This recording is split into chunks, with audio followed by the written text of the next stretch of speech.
Hai, baru baca ini. Memang benar sekeren-kerennya pendeta. Pendeta GSJA itu keren ya.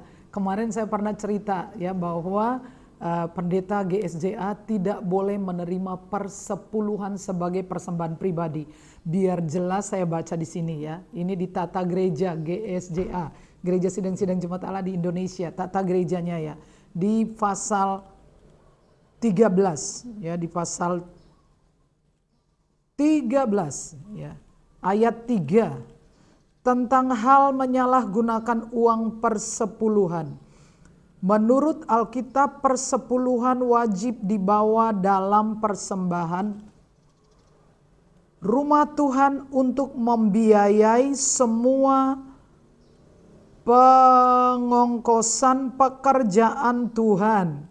Maleakhi 3 ayat 10 ya, dengar lagi ya.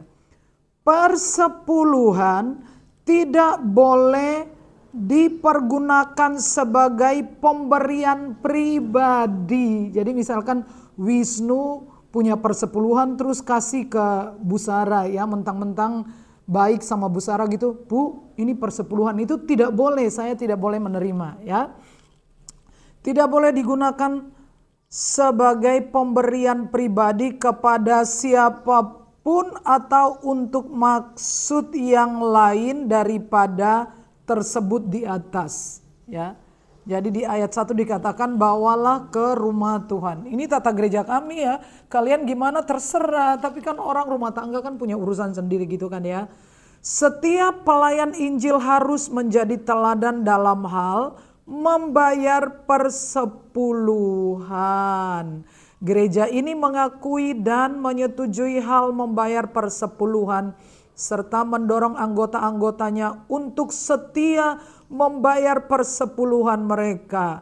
Gereja ini menolak pengajaran yang menerangkan bahwa semua persepuluhan harus diberikan kepada gembala sidang untuk biaya penghidupannya. Nah, jelaskan. Jadi saya tidak bisa menerima persepuluhan langsung daripada jemaat atau siapapun, dan persepuluhan tidak bisa digunakan mutlak kepada pendeta. Keren kan ya? Bukan cuma tidak boleh menerima persembahan persepuluhan sebagai pemberian pribadi, juga harus bayar persepuluhan guys. Ya ampun ya, kurang keren apa? Ada teman-teman saya itu yang di desa-desa ya, yang penghasilannya sangat sedikit ya, yang sangat sedikit, yang persepuluhan berapapun tetap disetor loh saudara ya. Apa enggak luar biasa? Satu, tidak boleh menerima persepuluhan sebagai pemberian pribadi. Kedua, wajib memberi persepuluhan kepada organisasi ini.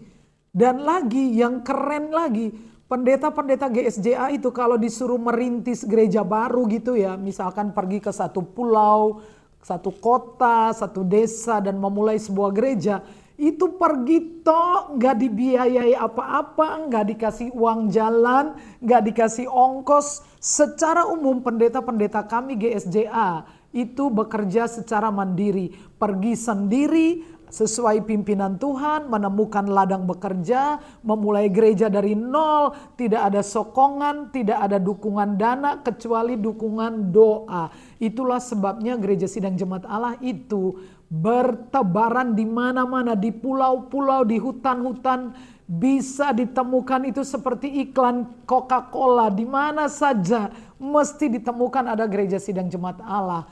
Dan karena itu juga alasan mengapa Gereja Sidang-Sidang Jemaat Allah atau Assemblies of God oleh sebuah lembaga survei menempatkan Assemblies of God pada urutan ketiga gereja denominasi dengan pengikut terbanyak, maka Assemblies of God berada pada posisi ketiga.